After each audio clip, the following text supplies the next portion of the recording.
Selamat siang Pak Tony dan teman-teman. Kami dari kelompok 10 yang beranggotakan Jessica, Feren, dan Christina akan menjelaskan tentang analytic function, syntax enhancement yang terdiri dari Windows, Group, Exclude, dan Oracle Database 21C. Isi dari presentasi kami yaitu yang pertama adalah judul dan nama anggota kelompok, kedua daftar isi, ketiga analytic function, yang keempat perbedaan analytic function dan aggregate function, yang kelima keenam query, ketujuh daftar pusaka, dan terakhir penutup.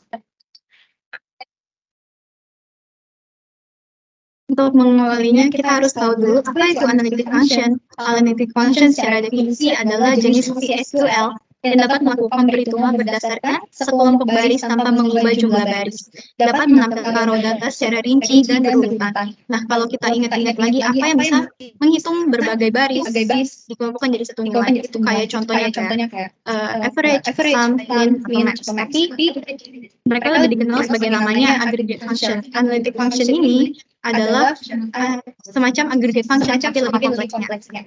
Nah, seperti namanya, analytic function dapat memberikan fleksibilitas dan kekuatan analisis yang lebih besar, memungkinkan untuk melibatkan lebih banyak konteks dalam perhitungan dan analisis data. Nah, untuk sintaksnya sendiri, ada analytic function dalam kurung arguments, itu seperti yang tadi saya bilang, ada min, max, tapi nanti ada lagi rumusnya, setelahnya akan dijelaskan, dan kemudian harus ada data over, dan kemudian ada analytic clause-nya. Analytic clause ini opsional sifatnya, dan dia dibagi menjadi 3, yaitu yang pertama query partition clause, itu prinsipnya kurang lebih sama seperti group by, fungsinya untuk memisah-misahkan data di partition by. Kemudian order by clause untuk mengurutkan, serta windowing clause untuk memperinci apa sebenarnya range yang mau kita pakai untuk mengambil sang data.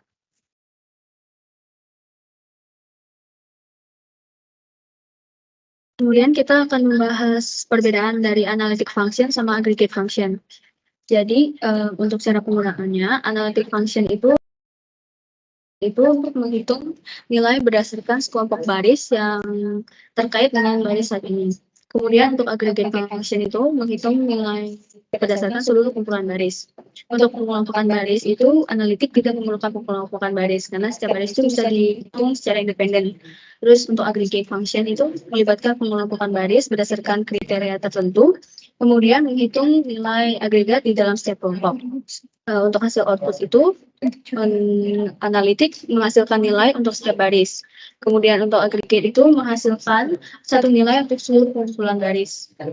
Dan untuk contohnya, analitik itu ada row number, rank, dan rank, supply, and length. Kemudian untuk aggregate, sum, average, count, min, max.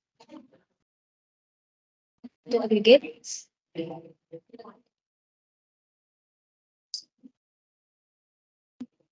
syntax enhancement ini terdiri dari 3, yaitu window clause, exclude clause, dan group clause. Dan kita memerlukan tabel untuk menjalankan ketiga sintaks tersebut. Disinilah kita memerlukan setup. Fitur enhancement yang disebutkan seperti Windows, Group, dan Exclude seringkali merupakan tambahan yang memperluas kemampuan fisik analitik. Windows atau jendela ini mengacu pada cara fungsi analitik diaplikasikan pada saat data tertentu yang dapat dibatasi oleh kondisi tertentu atau range tertentu. Grouping atau pengelompokan memungkinkan fungsi analitik untuk melakukan perhitungan di dalam grup data yang telah didefinisikan. Nah, yang terakhir adalah exclude atau pengecualian. Kalau catatannya, ini adalah berhubungan dengan penggunaan klausa where dalam SQL atau fitur serupa yang memungkinkan Anda untuk mengecualikan sebagian data dari perhitungan fungsi analitik atau analytic function. Ya, seperti namanya, artinya adalah pengecualian. Berarti kita panggil data, tapi kita spesifikin lagi, kita nggak mau panggil data yang lain, kecuali yang lain. Kemudian kita langsung masuk ke query-nya. Dia pujas. Kamu jadi bisa dibuka.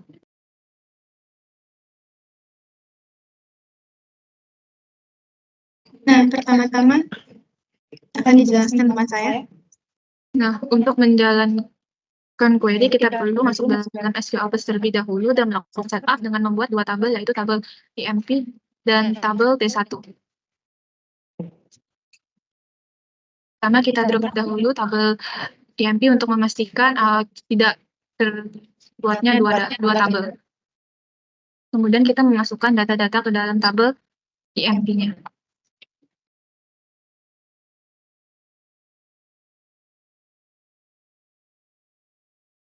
Begitu pula dengan tabel T1. Tabel T1 belum ada, makanya di sini error. Namun kita melakukannya sebagai bentuk antisipasi. Kemudian kita memasukkan data-data juga ke dalam tabel T1.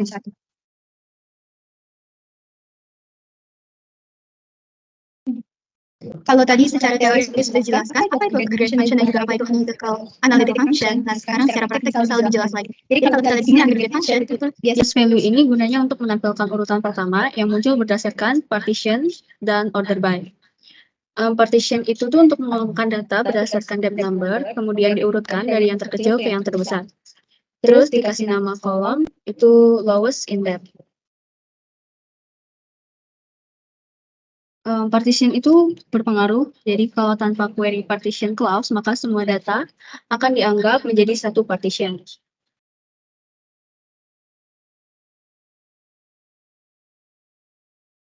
Kalau yang di sini, komen ini itu diurutkan hanya berdasarkan gaji yang dari yang tertinggi ke yang terendah. Kalau berdasarkan ini tuh, kemudian partitionnya itu dikasih nama kolom highest in depth. Jadi intinya partition itu untuk mengelompokkan data. Kalau order by itu untuk mengurutkan data, terus first value itu untuk menampilkan urutan atau memberikan urutan ke data salary setelah dikelompokkan dan diurutkan. Kemudian analytic function dengan window clause menggunakan first value. Komen ini sama seperti komen sebelumnya. Untuk menampilkan first value-nya berdasarkan window W1 dengan nama kolom lowest in depth. Untuk window clause itu kita harus deklarasikan di bawah, yaitu window W1 as partition by depth number order by cell. Kemudian dengan window clause, banyak analytic function bisa mereferensikan window yang sama secara sekaligus.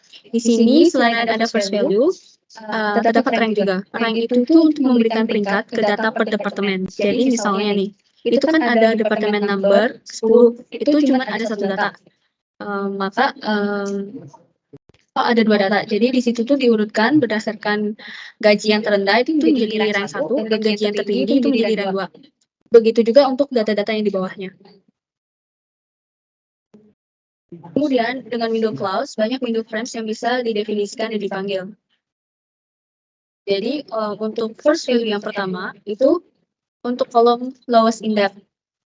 Jadi dideklarasikan W1 itu partitionnya berdasarkan depth number dan diurutkan dari salary yang terkecil ke yang tertinggi. Dan first value yang kedua ditampilkan berdasarkan dengan nama kolom highest in depth. Jadi deklarasikan yang W2 itu diurutkan dari data yang tertinggi ke yang terendah. Dan yang terakhir, kita dapat mendefinisikan windowing clause yang umum memperluasnya di setiap pemanggilan analytic function. Jadi, di sini tuh ada unbounded preceding dan end current row. Jadi, unbounded preceding itu melibatkan semua baris sebelum data tersebut, dan current row itu untuk baris yang ingin dihitung. Terus, kemudian ada unbounded preceding dan unbounded following itu. Jadi, unbounded following itu menghitung semua baris dari awal sampai akhir. Jadi, ini tuh untuk menghitung rata-rata dari seluruh data cell. Kemudian, deklarasi W1-nya itu ditampilkan berdasarkan salary terkecil ke yang tertinggi. Oke, seperti saya jelaskan sebelumnya, group clause adalah syntax enhancement yang menggunakan grup data. Yang pertama, kita coba jalankan komen ini. Oke, komen ini berfungsi untuk menampilkan tiga yang rata-rata yang membedakan adalah mereka menggunakan grup clause yang berbeda dan di sini W itu menjadi pembedanya.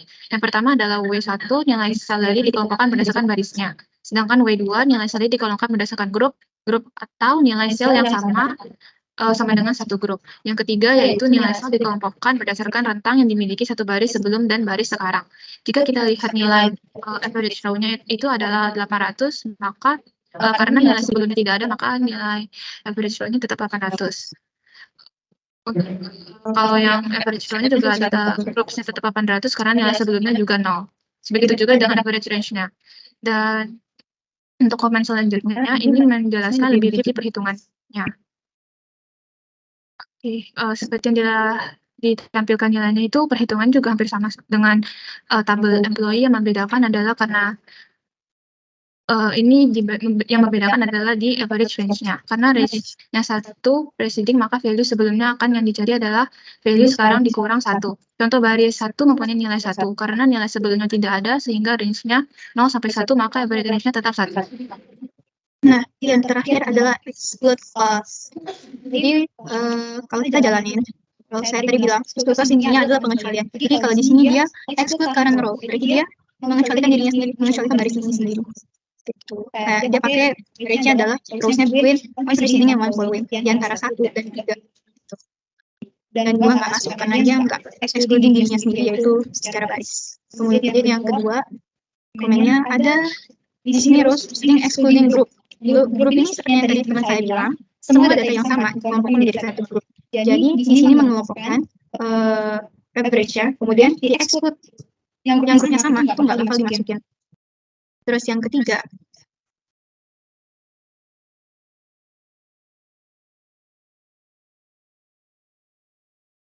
nah di sini adalah unbounded preceding and current row in excluding ties. Kalau tadi grup yang sama bakal di exclude, kalau di sini yang nilai-nilainya sama nggak bakal dimasukin karena nilai-nilainya sama. Dan yang terakhir adalah exclude no others. Exclude no others itu artinya sama aja dengan tidak melakukan exclude sama sekali. Jadi semua dikelompokkan untuk diperhitungkan bersama-sama dengan average value range. Kurang lebih untuk penjelasan query seperti itu. Sekian presentasi dari kelompok kami. Terima kasih atas perhatian. Iya, lanjut